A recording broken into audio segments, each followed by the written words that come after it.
Hi hello नमस्कार, मी पूजा आणि स्वागत आहे तुमचं माझ्या आजच्या नवीन एका ब्लॉगमध्ये। तर आजचा ब्लॉग आहे ना खूप जास्त कलरफुल होणार आहे। आता ते का मी असं बोलते ना ते मी तुम्हाला पुढे शेअरच करते। तर आहे ना आजकाल क्राफ्टच्या दुनियेत ज्याने ना खूप जास्त धुमाकूळ घातलाय अशी गोष्ट म्हणजे पाईप क्लीनर। आता तुम्हाला वाटेल की हे पाईप क्लीनर काय, आता ते कशासाठी यूज करायचे किंवा ह्या सगळ्या गोष्टी। तर मी तुम्हाला ना आजच्या या व्लॉगमध्ये पाईप क्लीनर पण दाखवणार आहे आणि मी त्यापासून ज्या काही गोष्टी वगैरे बनवल्यात ना त्या पण मी तुमच्याशी शेअर करणार आहे। आता मी त्यापासून ना खूप साऱ्या गोष्टी बनवल्यात, जे की फ्लावर्स, आणि आता सण वगैरे जवळ येत आहेत म्हणजेच गणपती वगैरे, त्यासाठी मी गणपतीचा आसन किंवा अजून पण खूप साऱ्या गोष्टी मी बनवल्यात। तर आहे ना आता मी तुम्हाला ना माझ्याकडं जे काही म्हणजे आहेत ना कलर पाईप क्लीनरमध्ये तर ते मी तुम्हाला दाखवते आणि वस्तूसाठी बनवण्यासाठी काय काय लागतं ना हे पण मी तुम्हाला दाखवते आजच्या व्हिडिओमध्ये। तर माझ्याकडे सध्याला तरी हे ग्रीन जे की बॉटल ग्रीन टाईप आहे म्हणजे शेवाळी टाईप, हे येल्लो कलरचं जे की मी अर्ध यूज केलं आहे, अर्ध माझ्याकडे बाकी आहे। हे पिंक कलर, त्यानंतर ना हा वाला ग्रीन कलर, तुम्हाला हवे ते तुम्ही घेऊ शकता म्हणजे तुमच्या चॉईसनुसार तुम्हाला जे काही बनवायचं ना त्या रिलेटेड। तर आहे ना हे पाईप क्लीनर एकदम रंगीबिरंगी मऊ आणि त्याच्यामध्ये ना एक छोटीशी तार आहे, त्यामुळे ते खूप जास्त हार्ड वगैरे जात नाही। ज्या वेळेला म्हणजे आपल्याला जसं पाहिजे ना तसं आपण त्याला आहे ना फिरवू शकतो, म्हणजे शेप वगैरे देऊ शकतो। आपण फ्लावर बनवू, पाकळी बनवू किंवा अजून काय जे काही बनवू ना तर तेव्हा त्याला आपण हवं तसं रोटेट करू शकतो, म्हणजे तुम्ही जसं फिरवाल ना ते तसं फिरायला तयार असतं आपल्या मर्जीनुसार। तर मला तर ही गोष्ट खूप जास्त आवडली आणि याच्यामध्ये ना म्हणजे जास्त आपल्याला काही खर्च पण नाही, खूप स्वस्तात ह्या सगळ्या गोष्टी भेटतात आणि आपलं घर आहे त्याच्याने खूप छान डेकोरेट होऊ शकतं असं तरी मला वाटतंय। तर चला मी ना याच्यामध्ये काय काय गोष्टींचा वापर केलाय ना ते मी तुम्हाला दाखवते। जे पाईप मी तुम्हाला आहे ना आता दाखवणार आहे की मी म्हणजे काय काय वापरलेलं त्यासाठी। तर फर्स्ट गोष्ट म्हणजे ती तर म्हणजे पाईप क्लीनर वेगवेगळ्या कलरचे, जे की आपल्याला जे जे लागतात ते, जे कलर आपल्याला हवेत ते कलर तुम्ही इथं वापरू शकतात। आता मी मला हवे तसे कलर वापरलेत आणि हवे तशा गोष्टी मी बनवल्यात।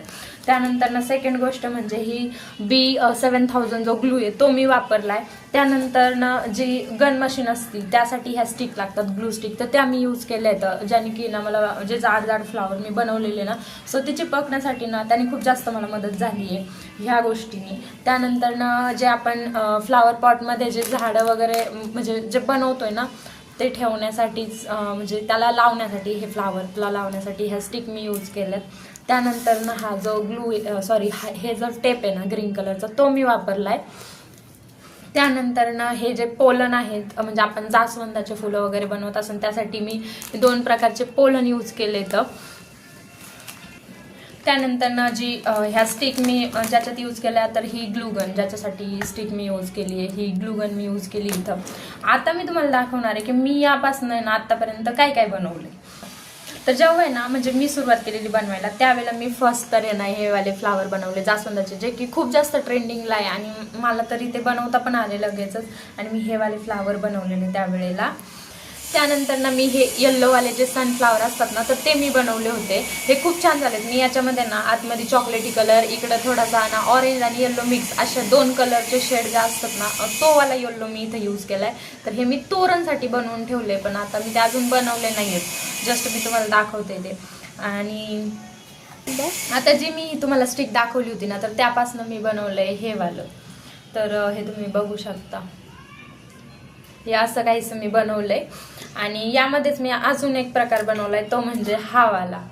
आता ह्या दोन्हीमध्ये थोडासा डिफरन्स आहे आणि हे फर्स्ट टाइमच बनवले त्यामुळे थोडंसं इकडं तिकडं झालंय, बट यापासून खूप छान छान गोष्टी बनतात। तुम्ही पण बनवून बघा आणि हा व्हिडिओ आहे ना अगदी शेवटपर्यंत बघा, तुम्हाला आहे ना कळेल की आपण किती छान छान गोष्टी ना इथून म्हणजे बनवू शकतो यापासनं। तर आहे ना हा व्हिडिओ तुमच्या खूप जास्त महत्त्वाचा ठरणार आहे। आता जे मी ना हे वाले फ्लावर्स जे बनवले होते ना तर त्यातूनच मी ना 2 कलरमध्ये ना असे फ्लावर बनवून त्याचा मी ना असा गणपतीसाठीचा हार बनवला इथं, तर तुम्ही बघू शकता किती छान झालाय। त्यामध्ये मी मोती वगैरेचा यूज केलाय।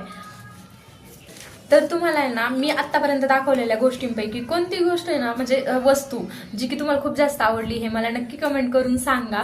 तर आणि ना तुम्ही ह्या गोष्टी सर्व ज्या आहेत ना ते तुमचे युजफुलच ठरणार आहेत, जसे की तुम्ही दाराला लटकन वगैरे बनवू शकता किंवा आता सण येत आहेत, दिवाळी, सगळ्यात मेन म्हणजे गणपती गौरी यांचे सण येतात, तर तुम्ही ना त्यामध्ये यांचा हार म्हणून किंवा दाराचे तोरण वगैरे म्हणून पण यूज करू शकता किंवा घरातल्या गणपतीसाठी पण तुम्ही त्याचा हार बनवू शकता, इतर डेकोरेशनसाठी किंवा मग एखाद्याला नाही काय ना बर्थडे गिफ्ट वगैरे देण्यासाठी सुद्धा याच्या आहे ना छान. तर माझा आजचा हा छोटासा आणि क्यूट ब्लॉग होता जो की रंगीबिरंगी होता पूर्ण. मी अगोदरच सुरुवात करतानाच बोललेली की माझा आजचा व्हिडिओ आहे ना एकदम कलरफुल रंगीबिरंगी होणार आहे, तर तो तशाच टाईप होता. जर तुम्हाला माझा आजचा हा व्हिडिओ आवडला असेल आणि यातून आहे ना जर तुम्हाला काही बनवायचं असेल जे की तुम्हाला स्टेप बाय स्टेप बघायला आवडणार असेल तर मी नक्की तुम्हाला आहे ना ते शेअर करेल की कसं बनवायचं वगैरे, किंवा त्यासाठी ना किती वेळ लागतो, ते किती वेळात कम्प्लीट होतात गोष्टी बनवून, ते पण मी तुम्हाला नक्की शेअर करेन. जर तुम्हाला आहे ना वाटत असेल तर मला नक्की कमेंट करा, ते मी तुम्हाला सांगेल. आणि हो, तुम्हाला आजचा व्हिडिओ आवडला असेल अशी मी अपेक्षा करते. तर माझा आजचा हा छोटासा आणि क्यूट ब्लॉग होता जो की रंगीबिरंगी होता पूर्ण. मी अगोदरच सुरुवात करतानाच बोललेली की माझा आजचा व्हिडिओ आहे ना एकदम कलरफुल रंगीबिरंगी होणार आहे, तर तो तशाच टाईप होता. जर तुम्हाला माझा आजचा हा व्हिडिओ आवडला असेल आणि यातून आहे ना जर तुम्हाला काही बनवायचं असेल जे की तुम्हाला स्टेप बाय स्टेप बघायला आवडणार असेल तर मी नक्की तुम्हाला आहे ना ते शेअर करेल की कसं बनवायचं वगैरे, किंवा त्यासाठी ना किती वेळ लागतो, ते किती वेळात कम्प्लीट होतात गोष्टी बनवून, ते पण मी तुम्हाला नक्की शेअर करेन. जर तुम्हाला आहे ना वाटत असेल तर मला नक्की कमेंट करा, ते मी तुम्हाला सांगेल. आणि हो, तुम्हाला आजचा व्हिडिओ आवडला असेल अशी मी अपेक्षा करते. जर तुम्हाला आजचा व्हिडिओ आवडला असेल तर नक्की लाईक करा, शेअर करा, आणि जर आहे ना तुम्ही चॅनलवरती नवीन असाल तर आपल्या चॅनलला नक्की सबस्क्राईब करा. तर चला, भेटूया अशाच नवीन एका ब्लॉगमध्ये. तोपर्यंत बाय बाय.